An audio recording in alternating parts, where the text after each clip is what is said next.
내 남은 유일한 재산, 이 집 한 채로 평생 월급처럼 연금을 받는다. 은퇴를 앞둔 우리에게 이보다 더 달콤한 약속이 있을까요? 그래서 많은 분들이 주택연금을 노후의 정답처럼 생각합니다. 하지만 만약 4억 원짜리 집으로 연금을 받다가 나중에 정산해보니 총 갚아야 할 돈 중 이자만 1억 9천만 원에 달한다면 어떠시겠습니까? 이것은 누군가의 특별한 이야기가 아니라 최근 한 분석을 통해 공개된 주택연금의 비용 구조입니다. 오늘은 내 집에 살면서 연금 받는다는 장점 뒤에 가려진 주택연금의 현실적인 대가와 함정, 그리고 가장 강력한 대안으로 꼽히는 주택 다운사이징과의 장단점을 비교하며 누가 웃고 누가 후회하는지 그 갈림길을 짚어보려 합니다. 원래 주택연금의 취지는 훌륭합니다. 국가가 보증하고 집값이 떨어져도 연금액은 줄지 않으며 부부 모두 사망 시까지 거주와 연금 수령이 보장되니 안정적입니다. 남는 돈은 자녀에게 상속되고 모자라도 상속인에게 청구하지 않으니 빚을 물려줄 걱정도 없습니다.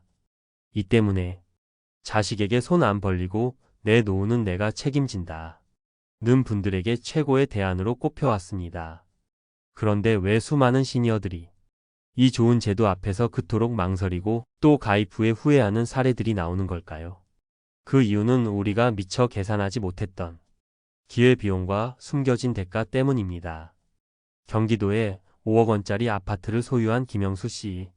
그는 젊은 시절 땀 흘려 마련한 이 집이 노후의 든든한 버팀목이 될 거라 믿었습니다.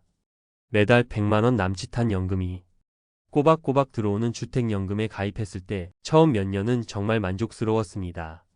문제는 예상치 못했던 부동산 급등기였습니다. 김영수 씨의 아파트 단지에도 훈풍이 불어 주변 아파트가 10억 원을 훌쩍 넘어서기 시작했습니다. 그의 마음은 복잡해졌습니다. 이걸 해지하고 그냥 집을 팔면 수억 원이 남는데 머릿속에선 계산기가 쉴 새 없이 돌아갔습니다. 하지만 해지는 불가능에 가까웠습니다.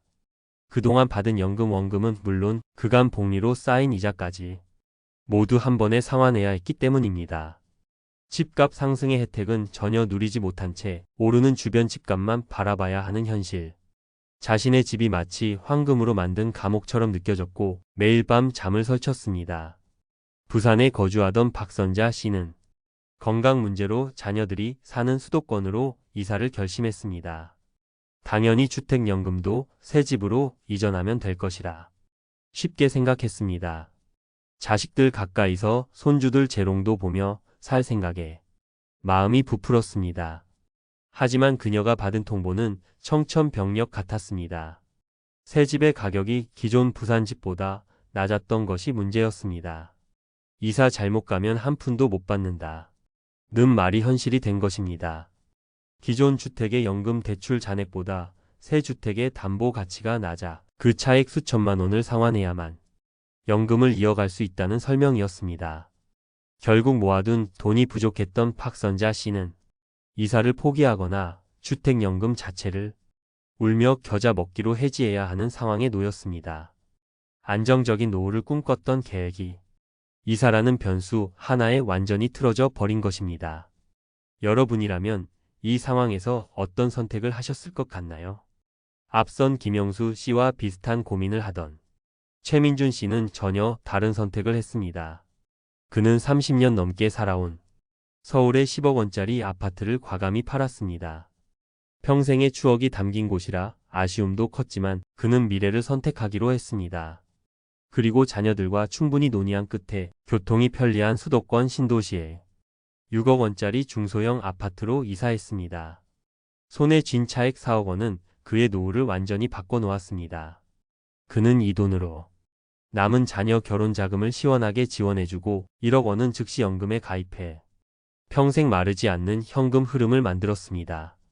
남은 돈은 병원비 등을 위한 예비비와 생활비로 활용하며 예전보다 훨씬 여유로운 삶을 살고 있습니다. 물론 집을 옮기는 불편함과 양도세, 취등록세 같은 거래 비용이 발생했지만 그는 목돈과 자유라는 두 마리 토끼를 모두 잡은 셈입니다. 익숙한 동네를 떠나는 대신 그는 유형의 자산을 손에 쥔 것입니다. 자, 지금까지 우리는 너무나 다른 두 가지 선택과 그 결과를 살펴봤습니다. 선택이 얼마나 중요한지 느껴지실 겁니다. 하지만 지금부터가 진짜 중요합니다. 이 두 선택의 결정적인 차이점을 알아야 우리에게 맞는 길을 찾을 수 있습니다. 주택연금은 미래의 자산, 즉 집을 현재의 현금 흐름인 연금으로 미리 당겨 쓰는 것입니다. 반면 다운사이징은 현재의 자산인 큰 집을 현재의 현금인 목돈과 또 다른 자산인 작은 집으로 바꾸는 것이죠. 주택연금에는 앞서 본 가격의 덫, 이자의 무게, 경직성 이라는 세 가지 함정이 있습니다. 유연성이 떨어지고 집값 상승의 혜택을 누릴 수 없습니다. 반면 다운사이징은 거래 비용의 부담, 수십 년 살아온 동네를 떠나야 하는 생활 터전 변화의 불편함, 그리고 작은 집으로 옮기는 것에 대한 심리적 저항감 이라는 넘어야 할 허들이 존재합니다. 하지만 주택연금이라고 해서 모두가 후회하는 것은 절대 아닙니다. 오히려 어떤 분들에게는 최고의 선택이 되기도 합니다. 이지혜 씨가 바로 그런 경우입니다. 그녀는 6억 원짜리 집에 1억 5천만 원의 주택담보대출이 남아 매달 이자, 상환이 버거운 상황이었습니다. 그녀는 일반적인 연금 방식이 아닌 주담대 상환용 주택연금을 선택했습니다. 연금 한도의 90%까지 일시에 찾아 쓸 수 있는 제도를 활용해 가입과 동시에 1억 5천만 원의 대출을 모두 갚아버렸습니다. 그녀는 이제 빚 걱정 없이 두 발 뻗고 잔다고 말합니다.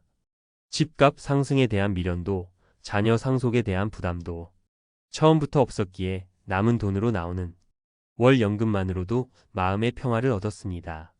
그녀에게 주택연금은 재테크가 아닌 금융복지 그 자체였던 겁니다. 그렇다면 당신은 어떤 길을 가야 할까요? 이제 당신의 노후를 결정할 7가지 질문을 스스로에게 던져 보십시오. 첫째, 내게 필요한 것은 매달 꼬박꼬박 나오는 연금입니까? 아니면 당장 손에 쥘 수 있는 목돈입니까?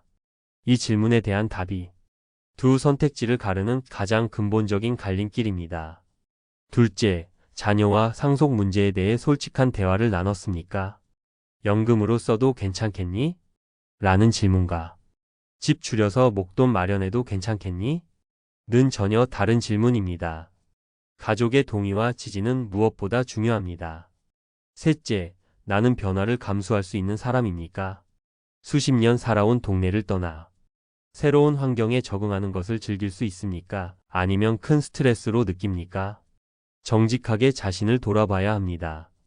넷째, 앞으로 집값이 오를 것이라고 기대하십니까? 그렇다면 집값 상승분을 고스란히 누릴 수 있는 다운사이징이 더 유리할 수 있습니다. 다섯째, 앞으로 10년, 20년 뒤에도 이 집, 이 동네에서 계속 살고 싶다고 확신하십니까? 건강이나 자녀 문제로 이사할 계획이 조금이라도 있다면 주택연금의 복잡한 이전 절차보다 다운사이징이 훨씬 간단합니다.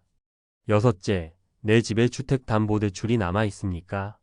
빚이 있다면 앞선 이지혜 씨처럼 주담대 상환용 주택연금과 다운사이징으로 빚 청산하기 두 가지를 반드시 종이에 써놓고 비교 계산해 봐야 합니다. 마지막 7째, 나는 우대형 주택연금 가입 대상자가 아닙니까? 관련 통계에 따르면 의외로 많은 분들이 이 혜택을 놓치고 있다고 합니다. 2억 원 미만 1주택 보유자이고 기초연금을 받는다면 다운사이징보다 최대 20% 더 받는 우대형 주택연금이 훨씬 나은 선택일 수 있습니다. 주택연금은 누구에게는 노후의 함정이 되지만 다른 누구에게는 마지막 구명보트가 될 수 있습니다. 마찬가지로 다운사이징은 누구에게는 현명한 탈출구가 되지만 다른 누구에게는 고향을 잇는 상실감을 줄 수도 있습니다. 중요한 것은 이 두 가지가 유일한 정답이라는 환상을 버리는 것입니다. 오늘 알려드린 냉정한 현실과 구체적인 질문들을 통해 남의 말이 아닌 나의 상황, 나의 가치관에 맞는 최적의 답을 찾으시길 바랍니다. 집 한 채에 우리의 남은 인생 전부를 걸기엔 인생은 생각보다 길고 선택지는 다양합니다. 신중한 고민과 현명한 선택으로 후회 없는 노후를 스스로 설계해 나가시길 진심으로 응원합니다. 오늘 이야기가 여러분의 중요한 선택에 조금이나마 도움이 되셨기를 바랍니다. 비슷한 고민을 하고 계시거나 자신만의 경험이 있으시다면 댓글로 여러분의 소중한 생각을 나눠주세요. 서로의 지혜가 모여 더 나은 길을 찾을 수 있을 겁니다. 영상이 유익하셨다면 구독과 좋아요로 응원해 주시면 앞으로도 더욱 깊이 있고 실질적인 정보로 찾아뵙겠습니다. 감사합니다.